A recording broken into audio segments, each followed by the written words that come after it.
A warm welcome to The Conversation, the program that amplifies women's voices. I'm Kim Chakaneta. I've come to Hollywood, to the Women in Film headquarters, where I'm joined by Kerry Putnam and Stephanie Elaine, two women who are working to reshape the industry. They are both part of an initiative founded and led by Women in Film and the Sundance Institute called Reframe, whose aim is to advance gender equity. Kerry Putnam is a film executive and producer and the founder of Putnam Pictures. She served for 11 years as the CEO of the Sundance Institute, which runs the Sundance Film Festival. Prior to that, she worked as a senior executive at Miramax and HBO. She's also the co-founder of Reframe. Kerry, welcome. Thank you. It's great to be here. Stephanie Elaine is a film producer and writer and the newly elected co-president of the Producers Guild of America, the first woman of color to hold that position. Stephanie served 9 years as Vice President of Women in Film. She runs her own company, Homegrown Pictures, which focuses on creating content by and about women and people of color. Kerry and Stephanie, welcome to you both. Yeah, thank you. Happy to be here. Now, Kerry, you were set on a Korean theatre, but there was a plot twist and Yes. Hollywood came calling. Tell Yeah. us about what happened. Well, that was a very early plot twist in my career. I was coming out of college and I was going to go work at a theater, and I had a friend who was working at HBO, which at that time was a very startup network. It's a long time ago, pretty startup network. And she said, well, you're going to go work in the theater, but there's some guy coming who's going to be making plays for television on HBO. You could maybe be his assistant. And so I got that job as a secretary at the very bottom, starting out a long time ago. They don't say secretary anymore. They did back then. They did back then. I had to take a typing test. Did you? I sure did. Wow. And then I was very lucky to be hitting a company like that at the time where my rate of growth in knowledge, really the company was growing at the same pace, so I was able to move up there and just learn so much about making film and telling stories, still working with a lot of playwrights and still working with a lot of, still being close to the writers and the story, which is what I loved. So that's how I got my start, and then from there I stayed a really long time at HBO, moved to Miramax, and then to Sundance. So. Now, Stephanie, you grew up near a cinema, and I understand that you'd spend a lot of time outside the cinema trying to get in. Just tell me about that. Well, I also love story. I loved reading. I was an avid reader. And the thing that really triggered my interest was two films, The Godfather and The Exorcist. I'd read both books, and I was about 12 years old. I had to sneak into the theater. I was about to ask, how did you see I those? stood outside and asked an adult to buy me a ticket. And I was just blown away by the connection between what was in this book and what was on the screen. And I thought, I didn't have the tools to understand that there were movies and directors and producers, but I love stories. I went to school for story, for English. And then I got pregnant right after college. And I had this baby and I was like, what am I going to do? And somebody told me there was a job called reading.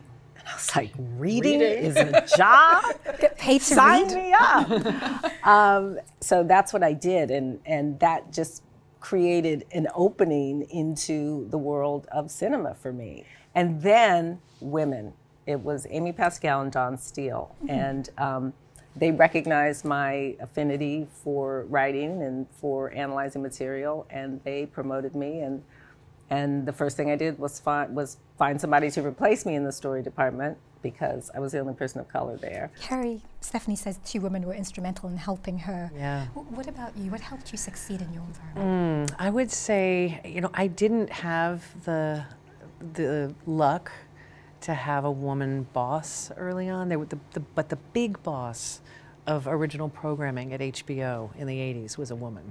And she was an incredible force and very rare in that time. And she really set a kind of a clarity of what HBO stood for, what kind of stories. was that? Bridget Potter. Oh.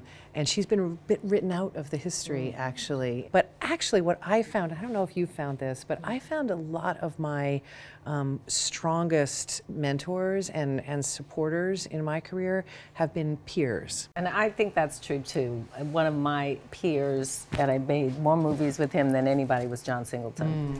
And in my first movie, Boys in the Hood, I made with him.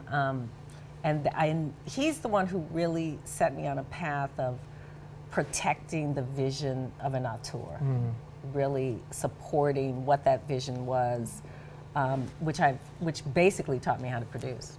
Right. What an incredible movie to start with, Boys in the Hood. Amazing. Yeah. I was like, this is easy. I can do this. You can do this all day long. You know, So having worked for the big studios, Columbia, HBO, Miramax, you both went independent. Why was that important for you to do, Kerry? Well, I'm late coming to being independent. I think Stephanie has been a producer for longer, but I felt it was my time to try something new, and I also had never bet on myself and done something entrepreneurial. And I felt I wanted to get closer to storytelling. I wanted to be setting my own terms in a way and using the experiences I had. So I'm giving it a shot. I just started, really. She's going to be amazing. Is it frightening stepping out on your own? It is. But again, you're caught by the community that you've come to know, and people, you can reach out and call and get advice. And yes, it's frightening, but it's also it's a time in my life, I think, where it's okay to shake it up a little bit. Yeah. Now, Stephanie, I know you went as far as selling your house to start your own company. I did, crazily enough. Big move. I didn't know that. Would not do that again. Yeah. Yeah, no, I started producing because if you're at the studio, it is a slog. I was there for a decade. But I think it was 20 years ago, 20 years ago this year, that I formed Homegrown Pictures and just decided to bet on myself. I just thought, I don't want to support somebody else's vision. It was basically that. After Boys in the Hood, many years later, I actually went to John with another script, Hustle and Flow. And I was thinking, I'll sell my house. I just woke up one day and I said, I don't care. I don't care about the house. I had teenage boys. I said, you guys don't care, do you? And they were like, no, Ma, do it. So I remember being in the first screening of that movie wasn't at that Sundance. amazing? It was amazing. It was electrifying. It was electrifying for a couple of reasons. One, the movie is fantastic, but two, it took us 4 years from the time I sold my house to get that movie made, and everybody in town passed on it. Everybody. And then we took it to Sundance, and that night after that amazing screening, everybody that passed wanted it. And it was really the time that cemented my understanding of how valuable trusting your gut is. Yeah. That was electric, and we all did make money. That's great producing right there. We all did make money in the end. And so that's what I've been doing really for the last 20 years, just riding the wave. And I tell people, it doesn't matter how successful you are. I'm telling you this now. It's a hustle. It's a hustle. Yes, and indeed. you have to be in that spirit of... But you have to have the belief. You have to believe. That's why I don't do anything unless I'm so passionate about it that I will wake up in the middle of the night, write something down, every day wake up, like, what can I do to push this forward? Let's talk about some of the obstacles. I mean, what in your experience, Kerry, are some of the obstacles women encounter in the industry? Yes, I think it sort of depends on the seat the women are occupying. So if you're talking about women directors, the obstacles, it's interesting because some of the obstacles are not particular to this industry. It's this perception that leadership and the qualities that make a great director, which are decision-making and leadership, and a lot of it is very gendered. It's often talked about in terms of war. They're the general that's pushing the troops. These are extremely gendered terms, and they tend to reinforce the idea that leadership looks a certain way. And so whether that's around race or whether that's around gender, I think these things are very intersectional. Women directors, I think, often have a difficult time assuming that mantle of leadership, being handed that mantle of leadership for that reason. So that's one thing I think that's hard. I also think, and this is a particularly applicable fact across a lot of different categories of work, but there is a perception, and has been a perception, that stories about women or by and about women are somehow less universal and less worthy of spending money on because they're going to be less commercial than stories by and about Even other though people. we're 51% of the population. Absolutely, and so a story about two men is a universal story of friendship. A story about two women is a niche story, and that's led to the problem of financing, getting access to money, being able to build careers, because it isn't perceived that certain stories that are by and about women are as valued. And then add to that stories about Black women. Well, okay. As I said, it's very intersectional, Yes, definitely. Yes. People who make the financial decisions are still a very homogenous group of people who look at the business side. There are exceptions, but they look at the business side as, what are we going to make back? What are the international sales going to be? What is the box office going to be? And they set their budgets around that. So the money follows stories that look like what succeeded before. So if things are coming from a different perspective, There's no comp. there's no comp. They can't look it the up and money. say this did that. So we used to call it the fiscal cliff. Women could get low budget movies made. People of color could get low budget movies made. But as the budgets got higher and more financial eyes were on what that marketability was, suddenly those creators fell out of the mix, and it ended up being a more homogenous set of people. What would you add to that, Stephanie? So, I mean, I've been in this business, 35 years at least. There are big stories to tell. There are really big stories to tell. Now, I will say that in television, it feels like there are more opportunities for women to tell our story. It's a much more Egalitarian playing field. Yeah, it really is. And when Why do you think that is? Because I mean, why do you think that is? Well, I would guess that part of it is when something's on television or streamed, it already has an international audience, right? I made a movie with Alfre Woodard on Netflix called Juanita, my mom's favorite movie I've ever made. And she was a huge hit in Brazil. Like she can't go to places in Brazil without being mocked because of that movie, because you could just turn it on and get that. That's a great that point of view. interesting? Yeah, for sure. That's the bright side of it. I think the idea that a global conversation is happening and proves some of those old beliefs wrong, I think is great. Yeah.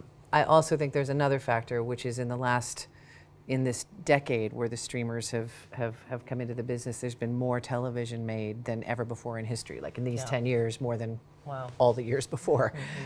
So there's actually just jobs. It's a place of abundance. Yes. And they needed bodies. I think a mindset, and this isn't to say there wasn't also goodwill around, what stories to be told or opportunities like the one Stephanie described, but I think a mindset of abundance immediately provides more opportunity for people than one of constriction. And unfortunately what we're seeing in the film side of the business is scarcity because the studios that used to make 20 to 25 movies a year are now making on average 8 to 9 movies a year. So you're seeing, now the streamers are making films and there's other places, but I think that means everyone is a bigger bet, everyone is more expensive, everyone is a franchise. Now, there's still been progress. I want to also say, even in the last few years, it was 4% of film directors were women, and I think less than 1% women of color in the top 100 films for years and years and years. In 2016, 17, which coincided with the social movements around the world that also came to Hollywood and include the organization that we're part of, Reframe. These movements led to an opening of things, and we actually saw 150% growth in women directing those top box office movies, and a small growth in women of color as well, not proportional, unfortunately, but still growth.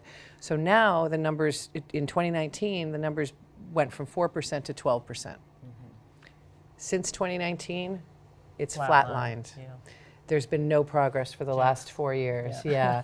And so when you think about constraint, fear, the way the global market is, I worry that there needs to be there needs to be a conversation about how do you take a time where, you know, maybe the market conditions are more challenging and not forget about all the commitments to equity and all the commitments to a wide array of stories that we all believe in. Which is why Reframe is so valuable to our business. The idea of Reframe originally was research-based. Seeing the research in the cold light of day and really saying nobody can deny that this is an equity problem. Nobody could say this is an accident.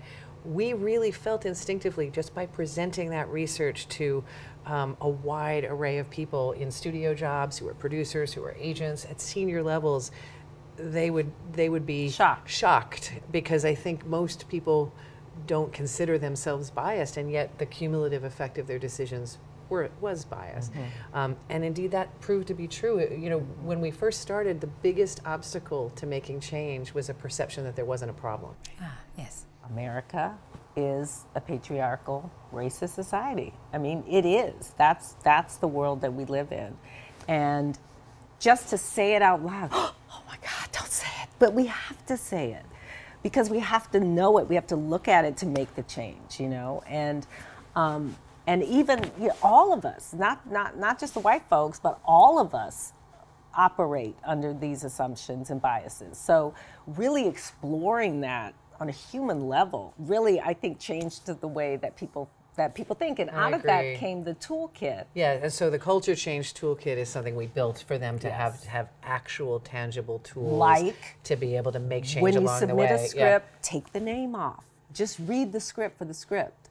Don't read Betty's script or John's script. Just read the script and see what you think. And what we discovered was, scripts written by women, especially like action or perceived, you know, genre things, were all of a sudden rising up, because there wasn't this preconception that if a woman wrote it, it wasn't as good as a man.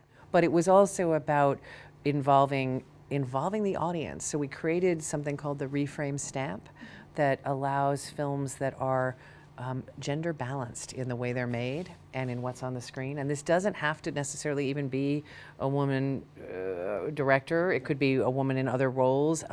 And we started awarding those stamps and really shining a light on things that were made that way. And then it sort of became, oh, I want the stamp. Everyone and audiences are looking for the stamp. When we started, no one wanted the stamp. We were like trudging into the studio heads saying, we've got this stamp. And they're like, we want no part of it. We're not going to be labeled.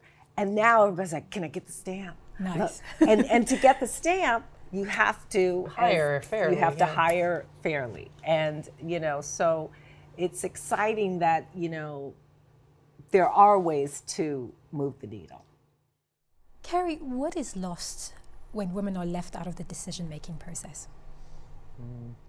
I think when any decision-making process doesn't get made by a group of people that reflects the full world we live in, there will be unconscious bias. There will be a voice missing to be able to say, I'm interested in that. I care about that. Did you think about this? And I think I would say the same if there were no men in the decision-making process. This isn't about an instead. It's about an expansion, and it's about having rooms of decision makers that reflect the world. And I think what's lost without that is the ability to expand the palette. Yeah. Stephanie, what would you add to that? I totally agree. Thank you. But just the world would be a sadder place, you know. We bring the collective inclusion of all these different voices is a celebration, you know. It's a celebration of humanity, and that's sometimes what's missing when you don't have that full spectrum.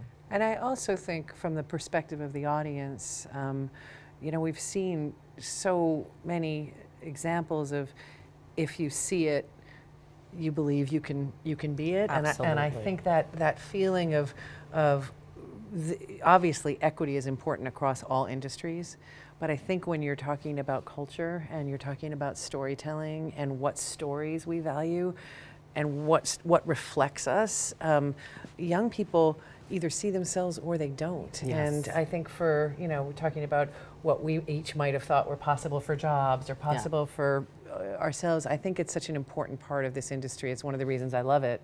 Hollywood, the industry, is one of the least open, inclusive businesses. And we're setting the agenda. We're creating the content that goes all over the world. So if you think about that, the power that we have to tell stories, to include people, it's kind of unfathomable. You wouldn't think it's so liberal in Hollywood and this and that, but that's not the way it is. So there's still lots of work to do. But I will say there's been some improvement. Oh, Do you know? look, if I you've know, been I in the know, game I as know, long as yeah. we have, you can tell been some of some the young kids improvements don't and- know. Yeah. We've come a long way, baby. And television and streaming is a really good example, I think. I think of so that. too. I think so too.